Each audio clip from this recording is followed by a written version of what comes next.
sommes au laboratoire souterrain de l'Andra et donc il y a le robot qui est avec nous aujourd'hui. Et c'est sûr que c'est une grande première.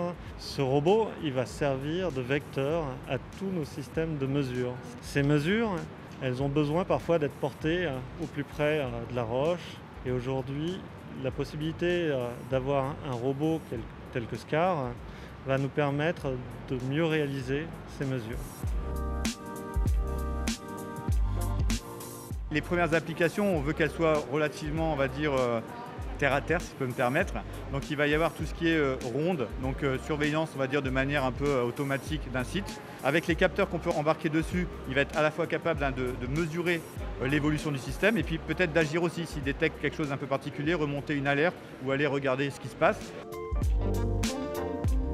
On va pouvoir tenter des choses sur le long cours, voir les évolutions et intégrer, on va dire, de manière assez réactive toutes les idées qu'on va voir, les innovations, etc. Là, on peut quand même expérimenter des choses et du coup, avec l'Andra, on va avoir un retour d'expérience sur est-ce que c'est intéressant pour eux.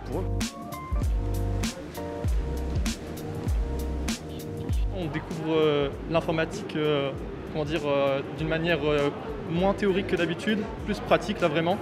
Et donc on peut travailler sur un robot qui est vraiment à la pointe de la technologie, c'est vraiment une grande chance pour nous.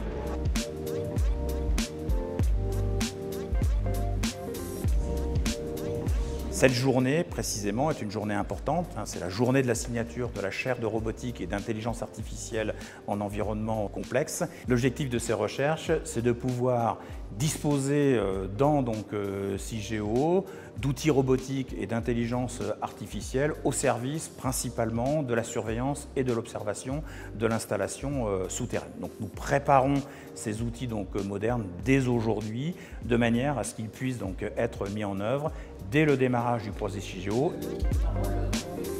Cette chaire-là, au-delà de ce qu'on fait actuellement pour l'Andra, elle préfigure d'une véritable révolution industrielle qui vient avec la transition numérique. C'est-à-dire qu'on a des nouveaux outils qui amènent des possibilités qui sont totalement nouvelles.